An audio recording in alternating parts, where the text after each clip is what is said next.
আসসালামু আলাইকুম। বার্তা বৈঠক সংবাদ বুলেটিনে স্বাগত জানাচ্ছি। সাথে আছি আমি জাহিদুল ইসলাম রনি। প্রথমেই সংবাদ শিরোনাম। অন্তর্বর্তী সরকার একটি উন্নত, সমৃদ্ধ ও সুশাসিত বাংলাদেশ গঠনে অঙ্গীকারবদ্ধ। আবারও ঐক্যবদ্ধ হয়ে গণতন্ত্রের চর্চা করার আহ্বান তারেক রহমানের। নতুন সুযোগে বৈষম্যহীন রাষ্ট্র প্রতিষ্ঠা করতে চায় মির্জা ফখরুল। 2024 সালে সবচেয়ে বেশি গুগল করা দলের দুটি মেসির। অপূর্ব ফারিনদের দুর্ঘটনা খবর জানালেন পরিচালক। এতক্ষণ শুনছিলেন শিরোনাম, এবার বিস্তারিত। অন্তর্বর্তী সরকার একটি উন্নত, সমৃদ্ধ ও সুশাসিত বাংলাদেশ গঠনে অঙ্গীকারবদ্ধ। প্রধান উপদেষ্টা ডক্টর মোহাম্মদ ইউনূস বলেছেন, ছাত্র শ্রমিক জনতার অভ্যুত্থানের মাধ্যমে গঠিত অন্তর্বর্তী সরকার একটি উন্নত, সমৃদ্ধ ও সুশাসিত বাংলাদেশ গঠনে অঙ্গীকারবদ্ধ। 14 ডিসেম্বর, আজ শনিবার, শহীদ বুদ্ধিজীবী দিবস উপলক্ষে দেয়া এক বাণীতে তিনি একথা বলেন।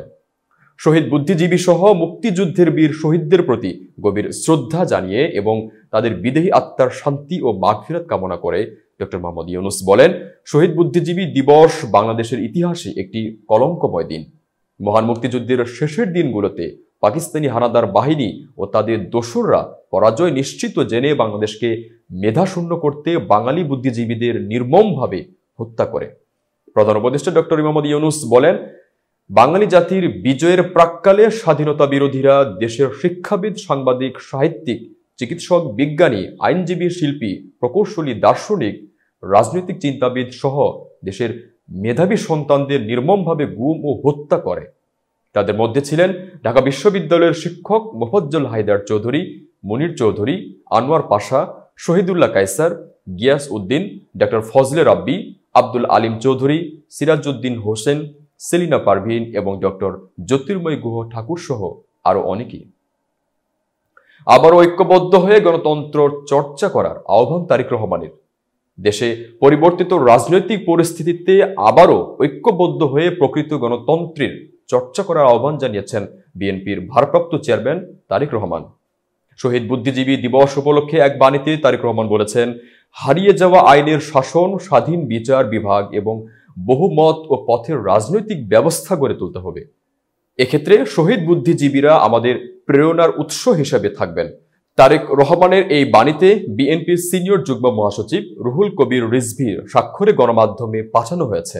বাণীতে বিএনপির ভারপ্রাপ্ত চেয়ারম্যান বলেন, শহীদ বুদ্ধিজীবী দিবস জাতির ইতিহাসে এক মর্মস্পর্শী ও শোকাবহ দিন। অমর বুদ্ধিজীবীগণ দেশের ক্ষণজন্মা শ্রেষ্ঠ সন্তান, যারা একটি সমৃদ্ধ এবং মাথা উঁচু করা জাতি দেখতে চেয়েছিলেন। তারা ন্যায় বিচার ভিত্তিক, শোষণমুক্ত একটি গণতান্ত্রিক রাষ্ট্রের প্রত্যাশা করেছিলেন। কিন্তু হানাদার বাহিনীর দোসররা চূড়ান্ত বিজয়ের প্রাক্কালে স্বাধীন বাংলাদেশকে মেধাশূন্য করতে পরিকল্পিত এই হত্যাযজ্ঞ সংগঠিত করে। নতুন সুযোগে বৈষম্যহীন রাষ্ট্র প্রতিষ্ঠা করতে চায় মির্জা ফখরুল।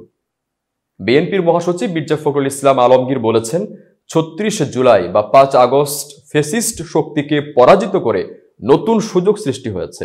এই সুযোগের সদ্ব্যবহার করে আমরা বাংলাদেশকে সত্যিকার অর্থেই একটি গণতান্ত্রিক, আধুনিক রাষ্ট্র ও বৈষম্যহীন রাষ্ট্র হিসেবে প্রতিষ্ঠা করতে চাই। আজ শনিবার সকালে মিরপুর শহীদ বুদ্ধিজীবী স্মৃতিসৌধে জাতির শ্রেষ্ঠ সন্তানদের প্রতি শ্রদ্ধা নিবেদন শেষে সাংবাদিকদের তিনি একথা বলেন। মির্জা ফখরুল ইসলাম আলমগীর বলেন, 1971 সালে এই দিনে বিজয়ের পূর্ব মুহূর্তে পাক হানাদার বাহিনী বাংলাদেশের প্রথিতযশা সাংবাদিক, বুদ্ধিজীবী, অধ্যাপক, বৈজ্ঞানিক এবং সুশীল সমাজের বিশিষ্ট ব্যক্তিদের তুলে নিয়ে গিয়ে হত্যা করে। 1971 সালে আমরা জাতির শ্রেষ্ঠ সন্তানদের হারিয়েছি। বাংলাদেশের মানুষ 1971 সালে যুদ্ধ করেছিল একটা স্বাধীন, গণতান্ত্রিক ও সমৃদ্ধ বাংলাদেশ বিনির্মাণের জন্য। এটি হয়েছিল শহীদ প্রেসিডেন্ট জিয়াউর রহমানের মুক্তিযুদ্ধ ঘোষণার মধ্য দিয়ে। বিএনপির মহাসচিব বলেন, জাতীয়তাবাদী দলের পক্ষ থেকে, দলের চেয়ারপারসন খালেদা জিয়ার পক্ষ থেকে এবং ভারপ্রাপ্ত চেয়ারম্যান তারেক রহমানের পক্ষ থেকে আজ আমরা সবাই মিলে শ্রদ্ধা নিবেদন করেছি, শহীদ বুদ্ধিজীবীদের মাগফিরাত কামনা করেছি। 2024 সালে সবচেয়ে বেশি গুগল করা দলের দুটি মেসির। লিওনেল মেসির আগমনে যুক্তরাষ্ট্রের ফুটবল জগৎ বদলে যাওয়ার খবরটি বেশ পুরনো। এখন সেটি শুধু বদলে যাওয়াতেই আর আটকে নেই, বরং যুক্তরাষ্ট্রের ফুটবল এবং ইন্টার মায়ামির রীতিমতো দাপট দেখাতে শুরু করেছে।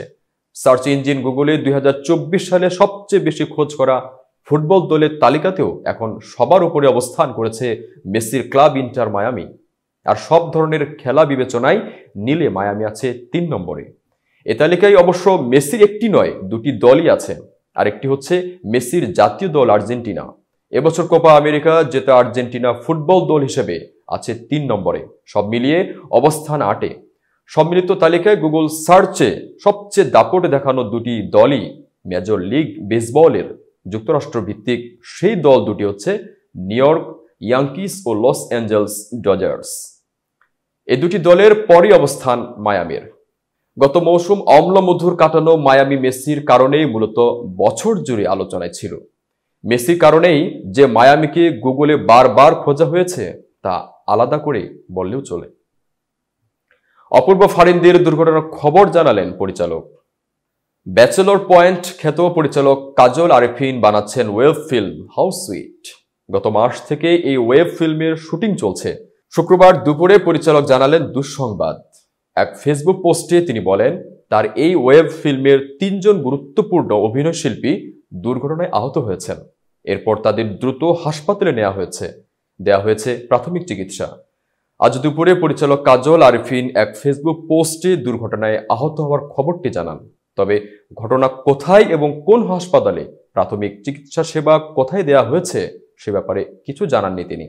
কাজল আরেফিন জানালেন, অপূর্ব ফারিন ও পাভেল হাউস সুইট ওয়েব ফিল্মের এই 3 জন অভিনয় শিল্পী আহত হয়েছেন।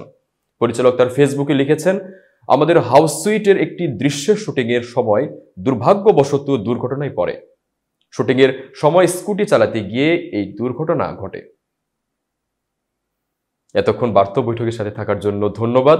নতুন নতুন তথ্য ও সংবাদ পেতে বার্তা বৈঠকের ইউটিউব চ্যানেল ও ফেসবুক পেজের সাথেই থাকুন।